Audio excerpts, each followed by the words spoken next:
So good morning guys और आपके crack exam channel में आप सभी का स्वागत है। तो आज के इस वीडियो में 5 जून के इंपॉर्टेंट करंट अफेयर्स को हम लोग कवर करेंगे। तो हमारा पहला प्रश्न है, हाल ही में ट्विटर ने किसे बोर्ड का नया अध्यक्ष नियुक्त किया है? तो आंसर होगा पैट्रिक पिचेट को। तो अभी ट्विटर ने गूगल के पूर्व CFO chief finance officer Patrick Pichette को अपने बोर्ड का नया अध्यक्ष नियुक्त किया है और ये ट्विटर के इतिहास में पहला मौका होगा जब कोई बाहरी व्यक्ति बोर्ड की अध्यक्षता करेगा। इसके अलावा जो आप ये ऑप्शन देख रहे हो ये बहुत इंपॉर्टेंट नाम है, जैसे कि मार्कोस ट्रायोजो न्यू डेवलपमेंट बैंक के अगले अध्यक्ष इनको नियुक्त किया गया है। थियरी डेलापोर्ट इनको विप्रो का MD CEO नियुक्त किया गया है और कार्मेन रेनहार्ट वर्ल्ड बैंक की चीफ इकोनॉमिस्ट बनी है। ये ट्विटर की बात करेंगे, इसकी स्थापना 2006 में हुई थी। हेडक्वार्टर कैलिफोर्निया US में है और इसके जो CEO हैं वो है जैक डोरसी। अच्छा, ट्विटर से एक इंपॉर्टेंट क्वेश्चन मैं आपको बताता हूँ। अभी कुछ समय पहले ही एक परजीवी फफूंद, इंग्लिश में बोलेंगे तो पैरासाइट फंगाई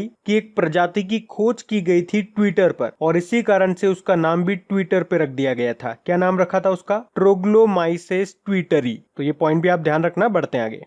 फिर है, हाल ही में जारी स्टार्टअप ब्लिंक की स्टार्टअप इकोसिस्टम रैंकिंग 2020 में भारत की रैंक क्या रही? सही उत्तर होगा 23। स्टार्टअप मतलब क्या हो गया? नया बिजनेस, नया उद्योग। तो ये रैंकिंग ये बताती है कि नए उद्योगों को शुरू करने में कौन सा कंट्री कितना अच्छा है और इस रैंकिंग में भारत 23 नंबर पे रहा है। इससे पहले भारत 17वें नंबर पे था, तो अब ये 17 से 23 नंबर पे आ गया है। अच्छा, टॉप पे कौन है? टॉप पे है अमेरिका। तो एक तो भारत की रैंक याद रखना 23 है और टॉप पे अमेरिका है, ये याद रखना। बढ़ते हैं आगे। और गाइज, अगर वीडियोस आपको अच्छे लग रहे हैं, मेरी मेहनत अच्छी लग रही है और ये वाकई अगर आपके लिए हेल्पफुल है तो प्लीज वीडियो को शेयर जरूर किया कीजिए। अगर इन वीडियोस से आपकी हेल्प होती है तो आप लोग मेरी हेल्प जरूर करें इन वीडियोस को लाइक और शेयर करके, ताकि इन वीडियोस को कंटिन्यू रखने में मुझे भी आपका सपोर्ट मिल सके। तो प्लीज इसे लाइक और शेयर जरूर करना। और अगर आप में से कोई इस वीडियो को फर्स्ट टाइम देख रहा है तो इस चैनल को आप सब्सक्राइब कर लीजिए और सब्सक्राइब करने के बाद में पास में जो बेल आइकन आएगा उसे आप दबाना बिल्कुल मत भूलिएगा, क्योंकि आपको वीडियोस के नोटिफिकेशन तभी मिलेंगे जब आप बेल आइकन को प्रेस करोगे। तो चलिए अब बढ़ते हैं आगे। फिर है, हाल ही में मूडीज इन्वेस्टर्स सर्विसेज ने भारत की संप्रभु रेटिंग यानी कि सॉवरेन रेटिंग को घटा करके कितना कर दिया है? तो आंसर होगा Baa3 कर दिया है। तो अभी मूडीज इन्वेस्टर्स सर्विसेज ने भारत की सॉवरेन रेटिंग को घटा करके Baa3 कर दिया। ये पहले Baa2 थी। अच्छा, ये संप्रभु रेटिंग सॉवरेन रेटिंग है क्या? ये क्या बताती है? तो आप इसे ऐसे समझो, जैसे किसी कंट्री ने लोन लिया, उधार लिया, और अभी आप देख भी रहे होंगे, अभी एग्जांपल आप लोगों के सामने है, अभी कोरोना वायरस महामारी चल रही है, तो मैक्सिमम कंट्रीज, जो बड़ी बड़ी संस्थाएं हैं, जो बैंक हैं, जो डेवलप्ड कंट्रीज हैं, उनसे लोन ले रही है, उनसे उधार ले रही है। अब उधार तो ले रही है, लेकिन ये उधार चुकाना भी तो पड़ेगा। तो उन देशों के उधार चुकाने की क्षमता का आकलन करती है ये रेटिंग। मतलब इससे पता चलता है कि कौन सा देश समय पर पैसा चुका पाएगा या नहीं चुका पाएगा। तो इस रेटिंग से फर्क क्या पड़ता है, इससे फायदा क्या होता है? तो अगर किसी भी देश को जैसे पैसे की जरूरत पड़ती है तो दुनिया भर के निवेशकों से, इन्वेस्टर्स से वो कर्ज लेते हैं। तो इन्वेस्टर्स पैसा देने से पहले इस रेटिंग में उन देशों की रैंकिंग चेक करते हैं। उससे ये पता चलता है कि ये जो देश है जो उनसे कर्ज ले रहा है वो उनका अमाउंट समय पे दे पाएगा या नहीं दे पाएगा। जैसे किसी देश की रेटिंग बहुत अच्छी है तो उस देश को कम ब्याज पे, कम इंटरेस्ट पे बड़ी आसानी से कर्ज मिल जाता है, लोन मिल जाता है। तो इस पर्टिकुलर क्वेश्चन में बात करेंगे भारत की क्या हालत है। तो भारत की रैंकिंग, भारत की रेटिंग कम हुई है। Baa2 से Baa3 हो गई, मतलब कम हो गई है। तो इतना सा आपको याद रखना है, बाकी तो मैंने आपको समझाया था। बढ़ते हैं आगे। फिर है, हाल ही में किसे बाफ्ता का नया अध्यक्ष नियुक्त किया गया है? तो सही उत्तर होगा कृष्णेंदु मजूमदार। तो एमी पुरस्कार विजेता हैं ये टेलीविजन निर्माता जिनका नाम है कृष्णेंदु मजूमदार, और अभी इन्हीं को बाफ्ता का नया अध्यक्ष नियुक्त किया गया है। और इनका नाम इसलिए भी इंपॉर्टेंट हो जाता है क्योंकि ये पहले अश्वेत व्यक्ति हैं जिन्हें बाफ्ता के 73 साल के इतिहास में बाफ्ता का अध्यक्ष चुना गया है। अश्वेत व्यक्ति इंग्लिश में क्या बोलेंगे? मतलब ब्लैक पर्सन। और ये किसका स्थान लेंगे? तो ये पिप्पा हैरिस की जगह लेंगे जो अब डेप्यूटी चेयरमैन बन गए हैं। अच्छा, बाफ्ता से आपको कुछ याद आया होगा, 2020 बाफ्ता फिल्म अवार्ड्स, इसमें अगर बात करेंगे बेस्ट फिल्म का अवार्ड किसको मिला था? तो 1917 को मिला था। वहीं बेस्ट एक्ट्रेस का अवार्ड मिला था रेनी जेलवेगर को जूडी मूवी के लिए। बेस्ट एक्टर का अवार्ड मिला था जोकिन फिनिक्स को जोकर मूवी के लिए, और बेस्ट डायरेक्टर का अवार्ड मिला था सैम मेंडिस को 1917 मूवी के लिए। तो ये भी आपको याद रखना है। बाफ्ता मतलब क्या होता है? बाफ्ता की फुल फॉर्म याद रखो, British academy of film and television arts. बाकी देखो, जयदीप मजूमदार की बात करेंगे, ये ऑस्ट्रिया में भारतीय राजदूत बने थे, एम्बेसडर बने थे। और जयदीप सरकार की बात करेंगे, लेसोथो जो अफ्रीकन कंट्री है वहां पे भारतीय राजदूत बने थे। और गायत्री कुमार, ये भी इंपॉर्टेंट नाम है, अभी कल ही पढ़ा था, ब्रिटेन में भारतीय उच्चायुक्त यानी कि हाई कमिश्नर बनी थी। तो ये सारे नाम इंपॉर्टेंट होंगे, याद रखना। बढ़ते आगे।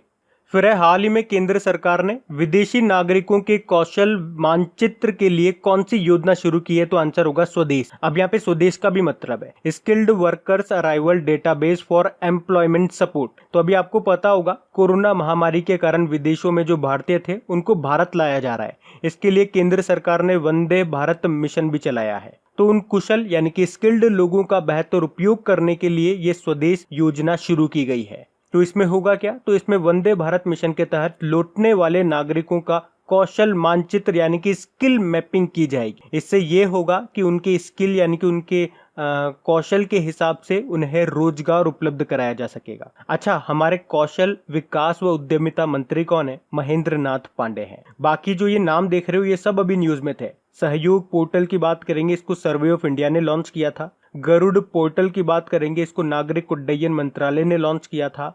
और चैंपियन पोर्टल की बात करेंगे, इसको एमएसएमई मंत्रालय ने लॉन्च किया था। तो ये भी ध्यान रखना। बढ़ते आगे।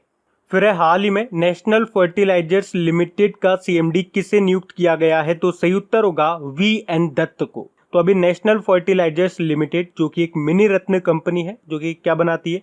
केमिकल फर्टिलाइजर्स बनाती है, ऑर्गेनिक फर्टिलाइजर्स बनाती है, इंडस्ट्रियल केमिकल्स बनाती है। तो उसने अपने जो मार्केटिंग डायरेक्टर हैं वीरेंद्र नाथ दत्त, उनको कंपनी के सीएमडी पद का अतिरिक्त प्रभार यानी कि एडिशनल चार्जेस सौंपा है। क्या नाम है? वीएन दत्त। बाकी रविंद्र सिंह ढिल्लो ये भी न्यूज में थे जब ये पावर फाइनेंस कॉर्पोरेशन के सीएमडी बने थे। उसके अलावा अरुण सिंघल ये फसाई के सीईओ बने हैं। फसाई मतलब क्या होता है? Food safety and standard authority of India. Jahnavi Phukan की बात करेंगे तो ये फिक्की लेडीज ऑर्गेनाइजेशन की राष्ट्रीय अध्यक्ष बनी है। और अगर नेशनल फर्टिलाइजर्स लिमिटेड की बात करेंगे, स्थापना 1979 में हुई। हेडक्वार्टर याद रखना नोएडा यूपी में है। बढ़ते हैं आगे।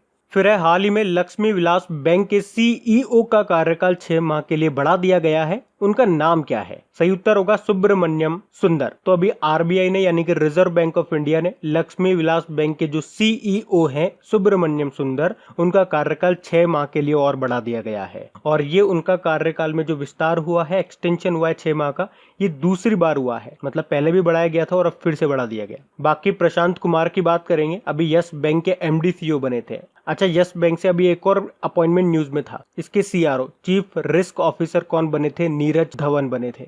और यस बैंक से रिलेटेड एक और प्रश्न हमने कल भी पढ़ा था कि यस बैंक ने डिश टीवी में 24.19% की हिस्सेदारी खरीद ली है। बाकी संदीप प्रधान की बात करेंगे, स्टील अथॉरिटी ऑफ इंडिया के अध्यक्ष हैं और अभी इनका कार्यकाल 2 साल के लिए बढ़ा दिया गया है। और वी विद्यावती भारतीय पुरातत्व सर्वेक्षण यानी कि आर्कियोलॉजिकल सर्वे ऑफ इंडिया के अध्यक्ष बनी थी। बाकी लक्ष्मी विलास बैंक से आप एक पॉइंट याद रख लें, इसका हेडक्वार्टर कहाँ पर है? तो वो है चेन्नई में। बढ़ते हैं आगे।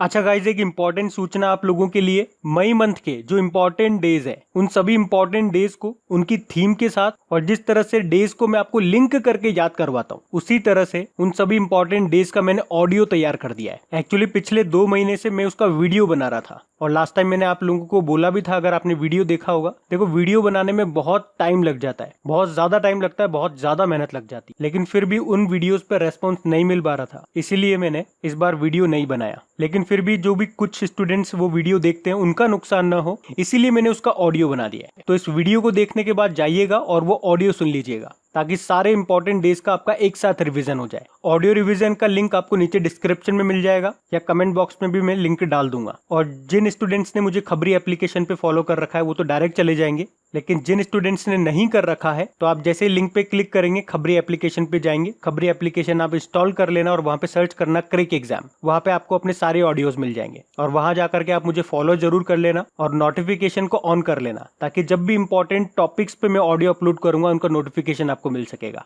क्योंकि अब मेरा प्लान है नई टॉपिक वाइज सीरीज स्टार्ट करना। जनवरी से लेके मई तक अपॉइंटमेंट्स, अवार्ड्स, मतलब टॉपिक वाइज हम कवर करेंगे। वीडियो बनाने में बहुत टाइम लग जाता है, शुरुआत में तो एक आध वीडियो बन जाते हैं लेकिन फिर उसे कंटिन्यू नहीं कर पाते क्योंकि टाइम नहीं मिल पाता। इसीलिए मैं उसे ऑडियो के साथ स्टार्ट करने की सोच रहा हूँ, क्योंकि ऑडियो में इतना टाइम नहीं लगता है और ऑडियो से स्टार्ट करेंगे तो पूरी सीरीज हम कंप्लीट कर लेंगे 1 महीने के अंदर अंदर। तो आप जाइए खबरी एप्लीकेशन पे मुझे फॉलो कर लीजिए। अभी हम बढ़ते हैं आगे।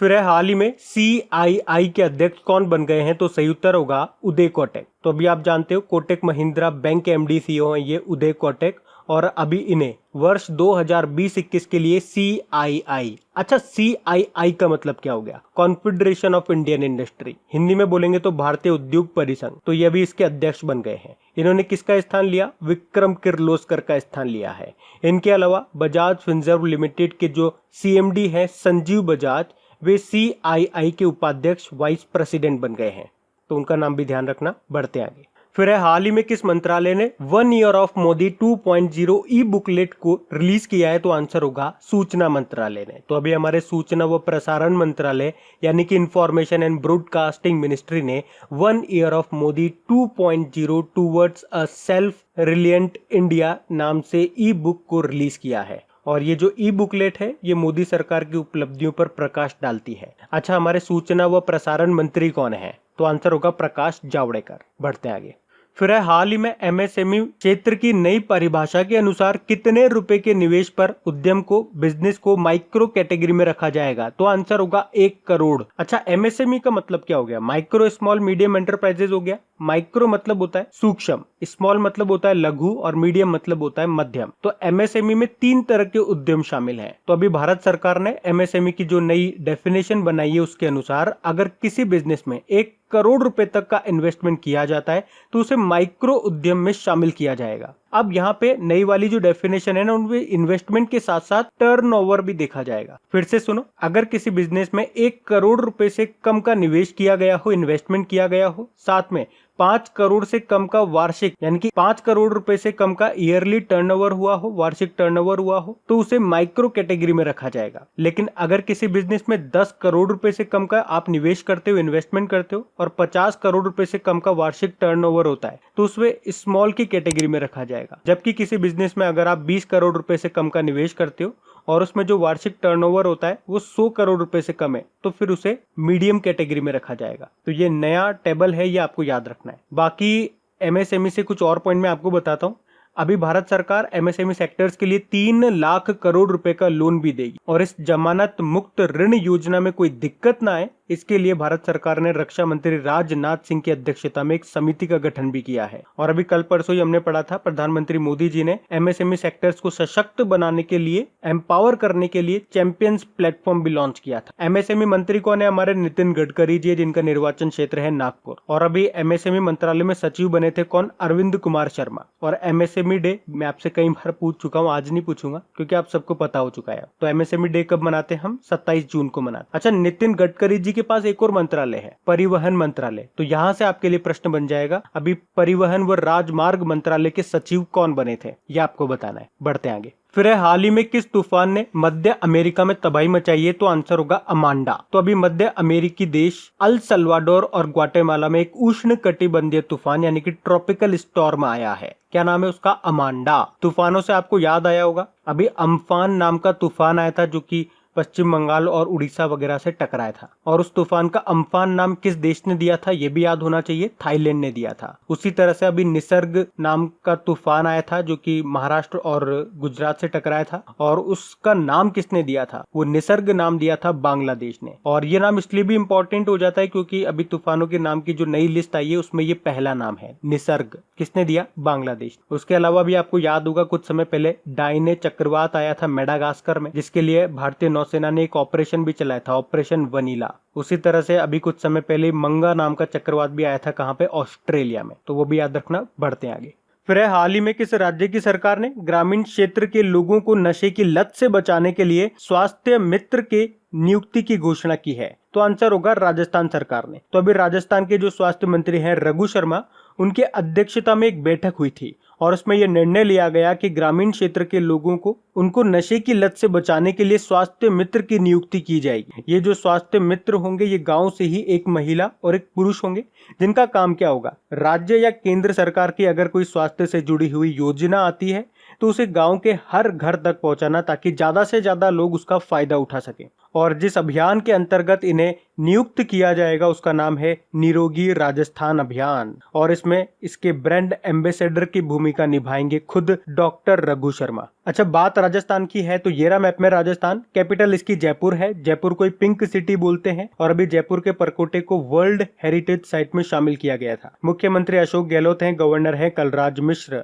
और राजस्थान हाईकोर्ट के चीफ जस्टिस का नाम क्या है? इंद्रजीत मोहंती है। अभी आपको याद होगा राजस्थान सरकार ने ही राजकोप सिटीजन एप्लीकेशन को लॉन्च किया था राजस्थान पुलिस ने। उसी तरह से स्माइली लर्निंग प्लेटफॉर्म भी लॉन्च किया था बच्चों के लिए, और आयु एवं सेहत साथी एप्लीकेशन भी लॉन्च किया था। कुछ और इंपॉर्टेंट पॉइंट्स अगर राजस्थान से मैं आपको बताऊं तो भारत की सबसे बड़ी इनलैंड सॉल्ट वाटर लेक, अंतरदेशीय खारे पानी की झील है आपके राजस्थान में, जिसका नाम है सांबर लेक। और राजस्थान से ही आपके आते हैं ओम बिरला जी, जो कि 17वीं लोकसभा के अध्यक्ष हैं वर्तमान में। अभी ओम बिरला जी ने ही कोटा में सुपोषित मां अभियान भी लॉन्च किया था, याद होगा आप। वहीं राजस्थान से आती है सुमन राव, मिस इंडिया 2019 का खिताब जीता था उन्होंने। राजस्थान से आती है मनीषा कुलश्रेष्ठ, बिहारी पुरस्कार जीता था उन्होंने अपने उपन्यास स्वप्नपाश के लिए। और राजस्थान से आती है पायल जांगिड़, पहली भारतीय बनी थी चेंज मेकर अवार्ड पाने वाली। Bill and Melinda Gates foundation ने यह अवार्ड दिया था इनको। और जैव ईंधन नीति लागू करने वाला पहला राज्य भी आपका राजस्थानी बना था, और पूरी तरह से